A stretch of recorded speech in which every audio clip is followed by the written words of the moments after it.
Hello everybody. इस video में हम बात करेंगे object oriented Java program for electricity bill calculation. Class का नाम है इलेक्ट्रिक बिल, जिसके अंदर हमारे पास दो स्टेट्स हैं। स्टेट्स मतलब वेरिएबल। पहला होगा कंज्यूमर का नाम, जैसे एग्जांपल कमल, एंड यूनिट्स कितना कंज्यूम किया आपने लास्ट मंथ में, एग्जांपल 2000 यूनिट्स। फिर हमारे मेथड्स आएंगे। पहले मेथड का नाम है कंस्ट्रक्टर, जो इनिशियलाइजेशन में आपकी मदद करेगा। कंस्ट्रक्टर का बस यही काम है, ठीक है।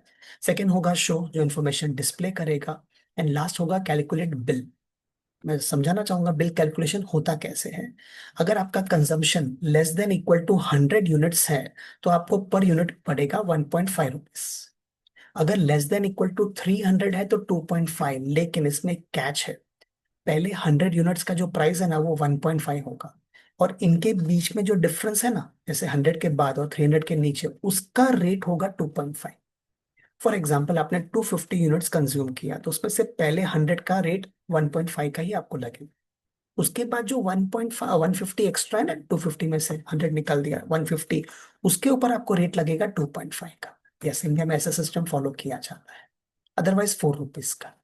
सपोज आपने 400 यूनिट कंज्यूम किया, तो पहले 100 यूनिट्स का आपको लगेगा 1.5। उसके बाद अगले 200 यूनिट का आपको लगेगा 2.5, और जो बाकी है उसके ऊपर लगेगा 4। हाँ, इनकम टैक्स में भी ऐसे ही होता है, इलेक्ट्रिक बिल में भी ऐसे ही होता है, चेक कर लेना।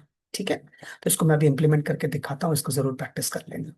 तो सबसे पहले हम यहाँ पे आते हैं। हमने क्लास बनाया, क्लास का नाम है इलेक्ट्रिक बिल, और इसके अंदर कंज्यूमर का नाम और यूनिट्स। फिर हमें बनाना होगा इसका कंस्ट्रक्टर इनिशियलाइजेशन के लिए, क्योंकि दोनों का नाम सेम है, हमने यहाँ पे दिस यूज किया। हमें करना है शो कंज्यूमर का नाम एंड यूनिट्स कंज्यूम। अब मेन बिल कैलकुलेशन पे आते हैं कि भाई बिल कैलकुलेशन होता कैसे है। तो सबसे पहले हम कहेंगे चेक करो, अगर units are less than equal to 100, तो पर यूनिट का रेट होगा 1.5 का।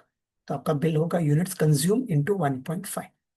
लेकिन अगर 100 से ज्यादा है और 300 से कम है, तो पहले 100 यूनिट्स पे आपको 1.5 लगेगा, और बाकी जो है उसके ऊपर आपको 2.5 लगेगा। तो पहले 100 यूनिट्स पे आपको 1.5, और जो बाकी बचता है वो होता है यूनिट्स माइनस 100, उस पे 2.5। लेकिन 100 भी नहीं, 300 भी नहीं, ज्यादा कंजम्पशन है, तो पहले 100 पे आपको लगेगा 1.5। उसके बाद के 200 यूनिट्स पे लगेगा 2.5, और बाद में जो बचता है यूनिट्स माइनस 300, उसके ऊपर लगेगा 4.0। और इस तरह से आपका बिल कैलकुलेशन हो गया। सोचना इसके बारे में, टाइप करना, समझ में भी आ जाएगा। बहुत ही सिंपल क्यूट फॉर्मूला है।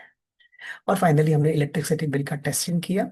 इसके अंदर हमने यूजर से इंफॉर्मेशन लिया, कंज्यूमर का नाम, कितने यूनिट्स आपने कंज्यूम किए, ऑब्जेक्ट बनाया इलेक्ट्रिसिटी बिल का, दोनों पैरामीटर्स पास कर दिए, name and units, and finally हमने शो करके कैलकुलेट बिल कर दिया।